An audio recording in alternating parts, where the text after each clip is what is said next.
વડોદરા શહેર cyber ક્રાઇમે online trade કરવાના બહાને પૈસા કમાવાની લાલચ આપીને છેતરપિંડીના ગુનામાં સંડોવાયેલા 17 ઇસમોની ધરપકડ કરી છે તથા આ અંગે વડોદરા સાયબર ક્રાઇમ ખાતે એસીપી મયુરસિંહ રાજપૂતે પત્રકાર પરિષદ યોજી હતી। વડોદરામાં સનફાર્મા રોડ ઉપર વેદાંત ડુપ્લેક્સમાં રહેતા મૂળ આંધ્રપ્રદેશના રામાકૃષ્ણા બેડુદરી અગાઉ ખાનગી કંપનીમાં નોકરી કરતા હતા। જો કે કોઈ કારણથી તેઓએ નોકરી છોડી દીધી હતી।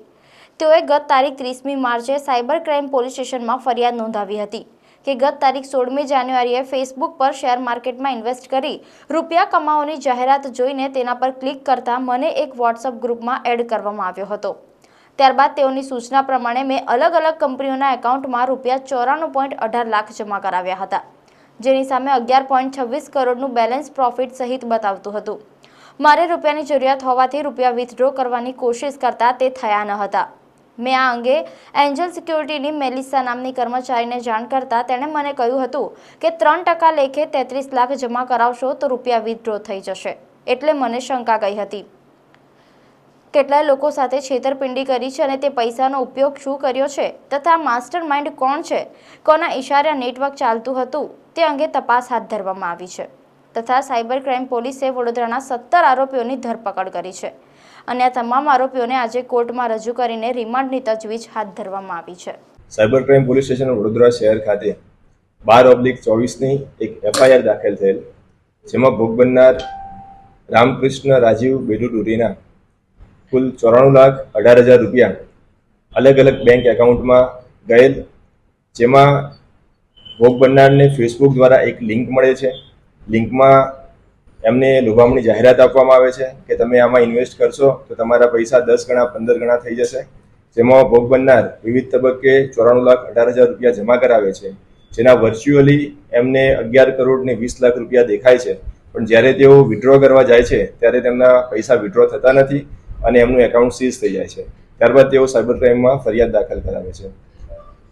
ફરિયાદ દાખલ થયા બાદ ટેકનિકલ, હ્યુમન ઇન્ટેલિજન્સ અને પ્રોપર મની ટ્રેલ દ્વારા વિવિધ એકાઉન્ટ હોલ્ડર્સને અને જેમાં પૈસા ગયા છે તે વિવિધ આરોપીઓને લોકેટ કરીને PSI Rathod, PI Patel and team દ્વારા સમય સૂચકતા વાપરીને તમામને ધરપકડ કરવામાં આવે છે। કુલ 17 આરોપીઓની ધરપકડ કરવામાં આવેલ છે। તેઓ દ્વારા પોતાના એકાઉન્ટમાં અમુક કમિશન પેટે રૂપિયા લઈને પોતાના એકાઉન્ટને ફ્રોડ્યુલન્ટ અને સસ્પિશિયસ મનીને પોતાના એકાઉન્ટમાં જમા થવા માટે એમને એક્સેસ આપેલો। Proper technical evidence, bank KYC, CCTV camera analysis અને અધર ટેકનિકલ એનાલિસિસ ટૂલ્સ દ્વારા સાયબર ક્રાઇમ જે ક્રિમિનલ્સ છે એમને લોકેટ કરવામાં આવેલ અને સમય સૂચકતા વાપરીને તેમને ધરપકડ કરવામાં આવેલ છે। વધુ તપાસ જારી છે અને તેમાં વધુ આરોપીઓ જેમની સંડોવણીની પણ શક્યતા છે, ત્યારબાદ જણાવી શકાશે। સર, કહી શકાય કે આ લોકો જેના બેંક એકાઉન્ટનો ઉપયોગ કર્યો છે એ લોકોને આઈડેન્ટિફાઈ કરવામાં આવ્યા છે? તેમાં વધુ તપાસ જારી છે અને જે લોકો આગળ પણ આમાં માસ્ટર માઇન્ડ છે તેના સુધી ટૂંક સમયમાં પહોંચી જવાશે। આરોપીઓના ધરપકડ થયા બાદ એમને જ્યુડિશિયલ કસ્ટડીમાંથી 2 દિવસના રિમાન્ડ આપણને મળેલ છે। અત્યારે પોલીસ કસ્ટડીમાં છે।